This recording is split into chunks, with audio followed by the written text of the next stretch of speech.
지방자치를 강조하고 있는 이 정부 들어서 터져나온 광역자치단체장의 성폭력 사건은 시민들로 하여금 회의감, 자괴감을 들게 만들고 있습니다. 감추고 싶은 상처지만 드러내고 골문 부위를 드러내야 건강한 자치분권 만들 수 있기에 관련해서 권한대행님께 질의드리겠습니다. 네. 지방자치단체 내 성비위 사건은 은폐, 축소되기 쉬운 구조적인 문제가 있습니다. 피해 사실 신고 자체가 힘든 분위기, 또 용기 내서 문제 제기해도 조직에 해를 끼치는 공공의 적으로 몰릴 수 있다는 두려움 때문에 침묵을 강요당하는 구조. 그래서 그런 이유로 서울시가 모범적으로 공들여서 성희롱 성폭력 방지 매뉴얼을 만들었는데 이게 왜 현장에선 먹통이었는지 그 이유를 정확하게 파악해야 한다고 보는데요. 특히 성희롱 성폭력 사건 처리 매뉴얼이 최고 권력자 앞에서 작동이 멈췄다는 것에 대해서 서울시는 뼈아픈 반성과 보완책 마련이 필요하다고 봅니다. 화면에 보시는 서울시 성희롱 성폭력 사건 처리 매뉴얼을 보세요. 부서장에게 고충 상담을 요청했을 때 어떻게 하는지 나옵니다. 예. 피해자 고충 상담 요청 시 피해자의 상황을 충분히 경청하고 공감하며 대응 방안 및 피해자 보호 조치를 시행해야 해요. 다음 장면 보시죠. 네.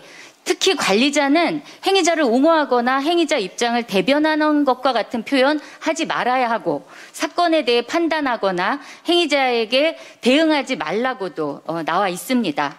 하지만 이번에 피해자의 호소에 상급자와 동료들은 매뉴얼과 다른 행동을 했습니다.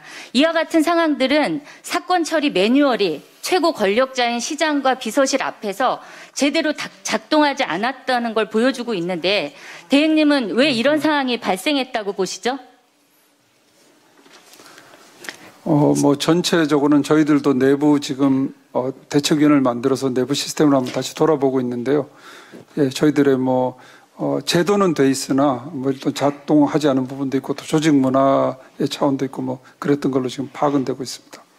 예, 향후에 대책 반드시 마련돼야 되고요. 재발 방지를 위해서 진상조사 규명이 중요하기 때문에 계속 질의하겠습니다. 시장 비서실의 비서 선발 기준과 절차는 어떻게 되나요? 따로 기준과 절차가 공식적으로 있지 않는 걸로 알고 있고요. 예, 선발 과정의 책임자는 누구죠? 통상적으로는 인사과에서요. 후보를 추천을 받고요. 그래서 네. 비서실에서 근데 피해 공무원은 비서직을 지원한 적도 없었다고 하는데 굳이 이 사람을 비서로 선발한 이유는 뭐죠? 비서를 뽑을 때는 비서실에서 비서 요원을 뽑을 때는 따로 이렇게 공모를 해서 지원을 받고 이러지는 않습니다. 그래서 인사과에서 판단해서 이렇게 비서 요원으로 적절한 사람을 추천해서 하고요. 적절한 사람과 판단 기준이 이제 문제가 되는 거네요. 젠더 특보를 두고 매뉴얼을 만들고 여성 정책에 있어서 다른 지자체보다 앞서 나갔다고 평가됐던 서울시조차 여성 비서에 대한 제대로 된 기준 절차 이런 것도 없었습니다. 조직 문화 바꾸지 않으면 안 된다고 생각이 되고요. 그러면 그 대행님은 서울시에 있어서 이제 비서의 역할, 직무에 관한 매뉴얼이 서울시에 있나요? 따로 없는 걸로 알고 있습니다. 공적 업무와 사적 업무의 구분은 누가 하죠?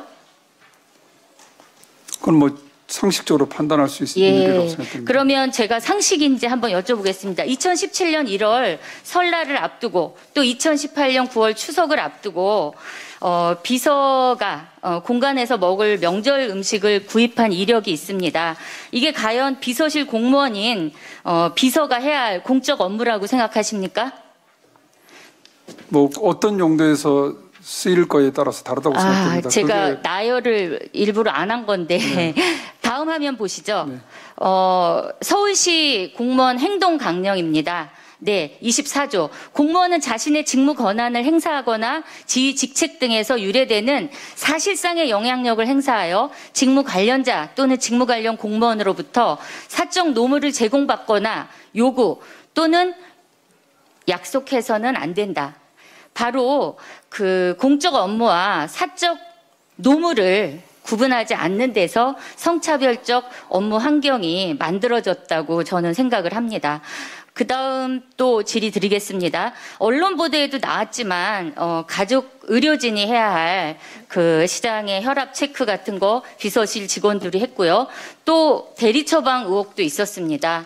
사실 대리처방은 의료법 위반 불법 행위이기 때문에 소속 공무원에게 이런 부당한 업무 지시는 해선 안 되는데 누구 책임이라고 보십니까? 뭐 이 부분에 대해서는 저희들도 아까 행동 강령 보여주셨는데 그 위반에 대해서 한번 국민권익위원회 유권 해석도 받아보고 있습니다. 근데 이제 제가 마저 얘기를 해야 되기 때문에요. 네. 비용 처리에 대한 규명도 명확히 필요하고요.